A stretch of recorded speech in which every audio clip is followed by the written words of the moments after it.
the tools used in the process of erasing our history is what we know as lunatic asylums. Now, if you're new to this topic, most people when they think of lunatic asylums, they think of the movies or what's now called psychiatric hospitals for people with severe mental disorders. There's definitely multiple levels to this topic, and we have the dark side, which goes into these institutions not attempting to heal these problems in any real or holistic way. And so the main approach to these health problems involves suppression through drugs, which does not fix the issue and in most cases just makes things worse. I'm sure many of you guys have seen the movies where someone's put into these mental institution and they're completely sane, but they're not able to escape for whatever reason. It could be the institution is attempting to keep you hostage for experimental reasons, and or you have been deemed to be insane simply for going against the establishment. It could also be that you're sane, but the institution and the outside world perceives you to be insane for your beliefs, such as schizophrenic patients who tend to communicate with other worlds. These institutions have a history, and most of these old asylums are these Tartarian old world looking buildings that have been taken over and repurposed. You find very similar themes with the same common story, and they all use similar terminology such as being founded or established in 1804 or 1820, but what if these were not created during the 1800s, but were actually taken over after some type of reset? Many of the dates that they give us can be easily manipulated as well. But for the most part, the oldest asylum is in Virginia, and it was founded in 1773. So most of these all started popping up around the 1812 to 1850 Civil War time period, and they actually used that as an excuse for why they needed to create even more of these institutions, because people were insane after the war and they needed these institutions as places of refuge. History attempts to paint these asylums in a positive light, but what if it's the complete opposite? In order to understand this, make sure you've seen the other videos on Tartaria explained, including the one on the Civil War, which had nothing to do with slavery and was really a movement of power from the old world to the new cabal that had taken over temporarily. It's thought that the cannons were really used for destroying old world buildings and the mass wealth that was accumulated outside of the cabal's control. Once we establish that, we can see that one of the main tools for controlling those who may resist the new reset or still have memories of the past society would be to throw them into a mental asylum and heal them for being against the establishment. In England, this probably took place before it was moved into the Americas, but there was a device specifically created for mind control and erasing memories of patients. Like I said, we really need to start in London before we move to America, as it really explains that this has been going on for a while and it's strategic. We're going to take a look at the Bethlehem Hospital, and there's some weird stuff going on here. First of all, if you search for Bethlehem Hospital, the modern picture is not even the original location. The original location was turned into the Imperial War Museum, and funnily enough, the word Bedlam actually means confusion. And notice how the cannons are right in front of the building, as if to say that these institutions created confusion and erased the old world. If we look at the history of this place, it gets even stranger. So the Imperial War Museum isn't the first location of the building either. The hospital was founded in 1247, and it was never intended on being a hospital. It was originally designed to be an institution aimed to support the Crusader Church and link England to the Holy Land. We get a bunch of history from 1200 to the 1600s about the place being used as a medieval hospital for the needy. And as we get into the 1600s, there was a movement from the medieval style of each patient having an old style keeper physician to take care of them, to the new system, which essentially involved a bunch of wealthy aristocrats starting their own hospitals that would later be termed madhouses, as their healing methods were far too aggressive. There would be one physician residing over the entire institution with a visiting surgeon, and drugs were given to the patients in order to heal them of their illnesses. What ended up happening was a medical regime in which medical practices were being generalized across all patients, and the result was extreme violent medical practices that would induce vomiting and voiding of the bowels by force. We really only have the basic plans of this building, but in 1667, the hospital was moved to Moor Fields, which I find very interesting. Like, why is it called Moor Fields? And did they really move it, or was the structure already here? They keep moving because they are damaging these buildings beyond repair. Otherwise, it doesn't really make sense to constantly keep reconstructing buildings at this level. Moor is in a lot of old architecture and city names in England, so it is very interesting, but let's take a look at what this place looked like. I mean, this is pretty massive. They're trying to tell us that it took them only a year to make this, which, if you ask me, that's some BS. So 100 years passed by, and by the end of the 18th century, the hospital in Moor Fields was supposedly deteriorating with uneven floors, buckling walls, and a leaking roof. So remember, they didn't really build this, so they used it for 100 years, and then after 100 years, they essentially destroyed the place, and in 1791, a report was sent to the governor listing 800 pounds of damage, which would be around 1.2 million pounds today. And sure, that's a lot of money, but it would cost way more to build an entirely new building, especially the one that we see today with the Imperial War Museum. But regardless, they say it was beyond repair, and so they moved to St. George Fields. And yes, they want us to believe they did all this on horse and buggy. Yet, today, the modern hospital is so small. You would think such an institution with a long history would try to preserve it by having somewhat of a nice modern building. That's just the history for this one asylum. They all have this theme. Now, we went to this one specifically because there's some crazy stuff that went on here.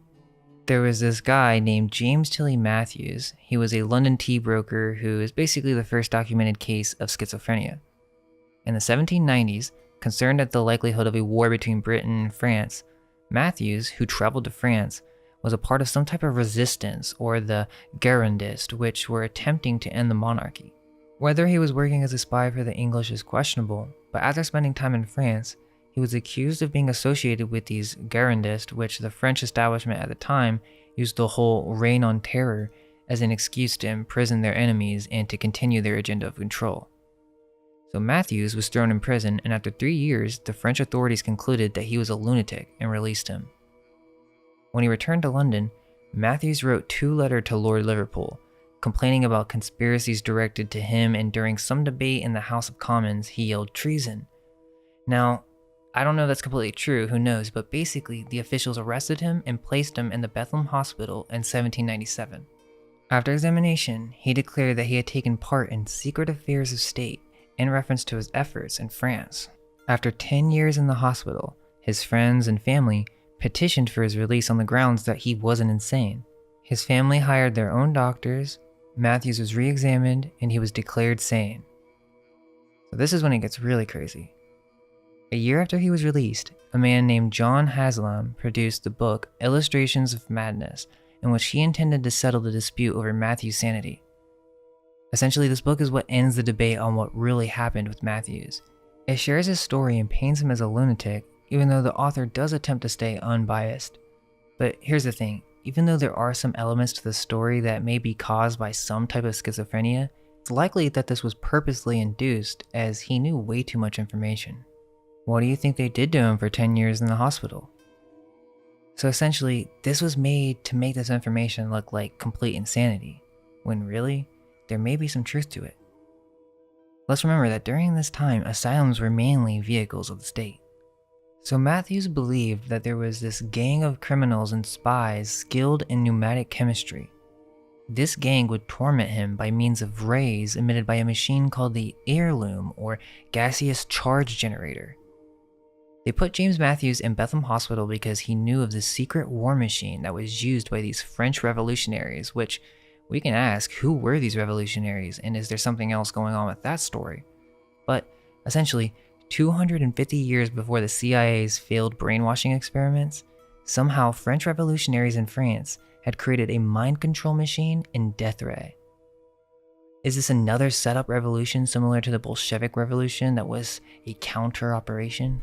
James somehow found himself mixed in the middle, and only due to his family, he luckily got out and left us with the only known knowledge of these devices. Who knows, these could be even older and explain how many other cities were taken over behind the scenes. But in his very descriptive explanation of the machine, Matthews explained that these machines had been deployed all over London, secretly, in cellars. The heirloom was enormous. It stood 7 meters tall, and it was surrounded by barrels that fed noxious gases through oiled leathered pipes into the main body of the machine. The gases were derived from substances including gas from the horse's anus, seminal fluid, and putrid human breath. The heirloom used magnetically charged air particles that could be directed towards its victim in order to induce the effect of mesmerism. Of course, we don't take mesmerism seriously today in modern science. However, this was not the case during this time period, and obviously there was an advanced machine capable of inducing these effects, so who's to say that these people can't do the same with their minds? But regardless, the machine needed to be operated by a certain amount of members who each had their own name and duty, as described by Matthews. The main body of the machine had a number of keys, levers, and brass retorts. These were used to modulate the flow of magnetically charged air that was emitted from the machine. Skillfully combined sequences of the various levers and keys could produce different types of air current, which could be directed towards the victim to assault them with a whole arsenal of psychological and physiological effects. Essentially, this was some type of instrument, and an art at that, as someone would basically play it as a piano and magnetically charge the air current with the intention of directing it towards the victim to assault them. One of these effects were called kiting, where an idea is forced into the thoughts of the victim, which undulates in the intellect for hours together, and how much soever the person assailed may wish to direct his mind to other subjects, he finds himself unable to do so. Similarly, thought-making. This gang could literally suck the thoughts out of a victim out of their head and replace it with any subject they choose. They had an effect called lobster cracking, in which the external pressure of the magnetic atmosphere surrounding the person assailed was increased so as to stagnate his circulation and produce instant death. They also interestingly talk about nutmeg, which is also known to give a psychedelic reaction to those who are allergic. They must have known that it could be used as a suggestogen. There are even depictions of the number of controls this machine had, multiple parameters for a variety of different settings. Now think about it, if this was just a delusion, then how is it possible to have such a detailed description of this device? There's a reason that this machine is not commonly known, and it's because these devices have been used on populations throughout history in order to cause amnesia, control popular narratives, and to take over societies. If they use this politically, who's to say they don't use this in other areas? What if this explains the Industrial Revolution and having all this cheap labor where you had these people working in bad conditions and yet they still stayed? The story is that they were poor and they had to. But what if there was some type of device in the cellars of these old mills that induce specific thoughts like being a hard worker because you have to? Now, there is another part of this that we will cover briefly. Basically, when you look up influencing machine, what you have is all these educated mainstream scholars concluding that the heirloom and other mind control devices are just visions of schizophrenics. But not just that there's even something more profound to get from all this, that the influencing machine is some deep subconscious archetypal trope. Now, I'm not saying that this can't happen to someone with schizophrenia, but I am very suspicious of this public opinion and that these are all simply hallucinations of madmen. First off, isn't it convenient that the first schizophrenia patient ever just so happens to have the most detailed engravings of this machine, and no one at this time had been discussing any technologies like this in public literature, so there was no way he just imagined this out of nowhere. They literally built a working replica of the machine. It wasn't just a delusion, this was influenced by some type of event, and this wasn't just with James Matthews. There have been several counts of artists depicting these types of devices, but they're just labeled as insane. Or they just try to decode this as some deep Jungian philosophical symbolism when, really, there may be multiple things going on. Spiritual forces that influence these peoples, and/or physical devices that actually do exist and influence the thoughts of their victims. There are actually quite a few depictions of these, and of course, it's not to say that every one of these is real, but this idea of a mind control device is obviously prevalent in our psyches, and sure, you can take the psychiatrist approach and just say it's an aspect of our deep subconscious or whatever, and I'm sure that does play a part, but it's not the meat of the subject. All the scholarly work on the subject tends to take this viewpoint. However, as many of you are thinking, these types of devices have existed for who knows how long, but they're not just fantasy, and they've been around far longer than just the heirloom. You would most likely think there would be an attempt to develop a mesmerism device and/or mind control device in the 18th century because hypnotism was believed to exist. That being the case, you would think that powerful people would look into creating a mind control device with the advancement of technology and electricity during the 18th century. Even in ancient societies, psychedelics and suggestogens have been used as means of controlling one's mind. What resulted in the 18th century was a fairly simple machine to construct that was advanced to operate and would go to work behind the scenes, influencing public suggestion and controlling the minds of anyone who'd resist the establishment. This device would also allow for creating amnesia in a new population. Interestingly enough, there's a game called Amnesia. I'm sure most of you guys know about Dark Descent, but there's another one called A Machine for Pigs. There's this artist who composited everything as one map, and it's really interesting to look at because you have the same type of heirloom device, and you see this happening on a mass scale with it coming out of the factories, and there's a Tesla coil in the background as well, magnetizing the currents. There's actually a lot of weird stuff with this game. You have the old world Tartarian buildings, and there's also this thing about absinthe, which again, that gets into psychedelics. But yeah, I just thought it was really weird. I mean, a lot of these illustrations seem to be depicting some kind of hidden past, or maybe they know something that we don't. Also, I want to give a shout out to Paul Cook, as he had some really good research on this topic, so make sure to check out his channel. If we return to America with that in mind, and I mean, that's just the surface of what's gone on throughout history at these hospitals. It gets much darker, but for the most part, we can begin to question the narrative behind these structures, as it's the same theme with most of them. The narrative just doesn't really add up. Most of these asylums are really big, and their architecture is quite advanced for its time considering the tools they had. Also, the population was too little at the time to construct these structures, and many of them were built in just a few years. Let's keep in mind that the first general hospital in America is the Pennsylvania Hospital, which was founded in 1751. So let me get this straight. They're building these massive structures in cities out of nowhere. Philadelphia started in the early 1700s, and they don't even think about creating a general hospital for over 50 years. The oldest asylum is the Virginia Eastern Lunatic Asylum, which no longer exists as it was destroyed in a very convenient fire in 1885. According to the depictions, it looks to be an old world building that is slightly buried beneath the ground. This building only took 2 years to build according to the story, as it was established in 1771 and the first patient was administered in 1773. The second oldest asylum is the Spring Grove Asylum in Maryland. Again, it looks very similar. Now, it started off as a general hospital in 1797, but it actually can trace its roots to an institution 3 years earlier. Basically, it was a men's club headed by a sea captain named Jeremiah Yellett, established what they called a retreat for the ailing mariners of Baltimore. That kind of sounds weird to me, but that's how it began, as some private men's club, and then became a hospital for strangers and mariners. The Hospital for Seamen and Strangers. It seems that the hospital was actually funded by Captain Yellett and his associates. So, the story is that the club evolved into a hospital as a way to take care of the mariners who had many medical conditions such as nutritional diseases. They referred to many of the patients as inmates, and it seems that there is something else going on with this supposed retreat. Basically, it could have been a means for mind controlling newcomers who came by sea and labeling them as insane if they did not fit the narrative. At the time, Maryland's mentally ill were called inebriates and or being mentally retarded. Now, they didn't have a word for being mentally insane. Maybe because it wasn't really prevalent until after the reset, so of course, they had to create this narrative.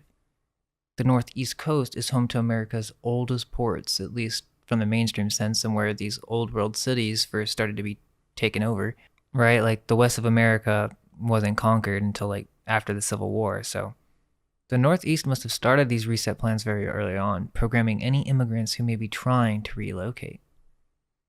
So in 1797, the hospital had a new purpose, for the reception and care of lunatics, or really anyone who didn't fit the narrative. Let's also keep in mind that yellow fever epidemic happened around this time, and I just wonder if this was also done with intent. Now that we understand they had a mind control device using magnetized air currents, you would think that maybe they know how to spread disease using similar methods. Of course, the excuse is mosquitoes were breeding in the wetlands, and because of warmer climate, this led to a number of these outbreaks. that doesn't really make sense as the Native Americans never suffered from these issues, so there's definitely something else going on when it comes to all this sickness, the sudden need to create all these hospitals out of nowhere, which really should have been constructed from day one in any well-planned city. Unless, of course, they didn't have any need for hospitals, but that's another can of worms. Basically, in 1808, the state took over the building and they decided to do $40,000 in repairs, which that's a lot of money at that time. And the story goes that they got this money because a bunch of lottery winners donated back to the state so that they could expand the hospital. Right? That makes sense. Okay, this is when it gets crazy. So in 1813, during the War of 1812, an admission to the city hospital could be ordered or authorized by the chancellor of an entity known as the Chancery Court. As the head of this court, the chancellor had the authority to commit to the facility those individuals who were referred to by the law as any lunatic, idiot, or person insane. Acts of 1813. So within 10 years of creating this hospital, which was started and funded by a boys' club, the state takes over and creates a law that they can basically put anyone they deem crazy in the mental asylum. Captain Yellett obviously had connections with the state. They were in cahoots. He just funded it. Now, I'm just giving you one example, the second oldest in fact, but you just have to think, these started appearing out of nowhere all around this area around this time, and I mean a lot of asylums. And the typical answer is because of yellow fever, civil war, and syphilis. But as we have gone over the hidden side of things, we see there may be a different agenda at play. All these backstories for these hospitals aren't giving you the whole truth. I mean, just look at this logbook of the West Virginia Hospital for the Insane. This list documents reasons for admission to the institution. I mean, these guys weren't playing around. So these are pretty crazy. If you ran out of money and became homeless, got business trouble, if you got kicked in the head by a horse, I guess that was common back then, imaginary female trouble, an immoral life, not sure what that's supposed to mean, imprisonment, okay, that's kind of scary. If you had your own religious beliefs, or if you were a woman with her own beliefs, that would get you sent to an asylum. Let's see. Bad whiskey. Okay. These institutions don't really care about your health. They were designed for that purpose. These facilities are tools of the state to control a society based on what the controllers deem appropriate. If you overstudied religion, that would get you sent to the institution. Overtaxing mental powers. So if you were too smart, they would get you. Oh, and look, you can get sent in for politics, right? How convenient. I mean, this is a super long list. I'm not going to go over it all, read it over, but it's just insane. I mean, egotism, how do we even measure that? If someone acts arrogant, they just get thrown into a lunatic asylum? I mean, this kind of became a meme because of some of the weirder, funnier ones, but they would basically throw you into an asylum for any reason that they wanted. It could be any reason. They would just throw you in if you were a problem. I mean, just take a look at some of these asylums. Very old world looking, and you know it's not really commonly accepted that there are castles in America, but many of these old asylums and old prisons are literally just that. They just aren't called castles, and we've never looked at them with new eyes. Many of these old asylums share what is called the Kirkbride Plan, which is a system of mental asylum designs advocated by American psychiatrist Thomas Kirkbride. Now, this is the explanation they give on why many of these buildings have similar designs, but could it be that these are actually older world structures, many of them containing underground tunnels and also mud-flooded windows? It's even in the narrative. One good example is Rockwood Asylum, which first we have to look at the Kingston Penitentiary, which if we look at some photos, it looks very old world. This is Canada, but still, you can find the same thing in the US. But the story goes that the Kingston Penitentiary was overrun with medically ill, criminally insane inmates, so to solve this problem, the asylum was built on the shores of Lake Ontario, close to the penitentiary, built by the prisoners themselves. That doesn't make any sense to me, but we're supposed to believe that somehow they made these insane inmates build an asylum for themselves where, by the way, in the Rockwood Asylum, they would literally make people wear uniforms with the label lunatic. And it was also a common practice to drill directly into the skull, so, I mean, yeah, I'm sure they were so excited to build this asylum. Who would have guessed that the mentally insane have the skill to actually build architecture like this? I highly recommend checking out There's No Place Like Home. She has a great video on this subject, so shout out to her. But she goes over this as well, and we see the same thing with the Toronto Insane Asylum. That basically, during this whole 1800s period, the state took it onto themselves to take care for whoever they deemed to be critically insane. As I just showed you with the list, you can imagine how this could go really wrong. The Toronto building has the same dome structure with the stairs that lead up to the entrance, mud-flooded windows, and looks like a typical Tartarian building. Another good example is Traverse City State Hospital, which is extremely Victorian looking. It also has a pretty scary feel to it. But they want us to believe that this was built in 1880 in Traverse City, Michigan, when the population at that time was less than 2,000. Why would they need a hospital that big? Because these buildings were used as a means for the state to control the population, and they used old world buildings to create these institutions, as they didn't have the budget or tools to create such detailed structures. I didn't know about this one until recently, but the oldest hospital still in operation in California is the Napa State Hospital in California. Founded in 1872, it has very strange vibes, and the entire thing is ginormous. It was originally self-sufficient with its own dairy and poultry ranches, vegetable gardens, orchards, and other farming operations. It basically was its own city, and this is in North California. Also, many of these facilities have very high security. Anyone and everyone who enters goes through multiple doors, metal detectors, and locked gates. The weird thing is that it doesn't really look anything like it did in the past today. It's still out there in the valley and separated into different units, so I guess they are still using parts of the building, but it looks vastly different than it used to. Keep in mind the San Francisco World Fairs and all of these buildings that they destroyed that had the same exact architecture, and they didn't really have a reason for destroying it. It's also suspicious how they even built it in the first place. Another one is the Greystone Park Psychiatric Hospital, or what was originally called the State Asylum for the Insane at Morristown. This basically is an entire city. It was the largest continuous foundation in the United States from the time it was built until it was surpassed by the Pentagon, and it's around 700,000 square feet. Now, let's take a look at some of the penitentiaries. The Eastern State Penitentiary looks just like a castle to me. It literally has gargoyles. But again, we don't normally think of castles in America, but it's just because we have been given buildings with made-up histories, and our eyes have become accustomed to just seeing the structures as government buildings or prisons and even colleges. They all have the same story of being built randomly in the early 1800s. I mean, why would you want to make a jail look so fancy?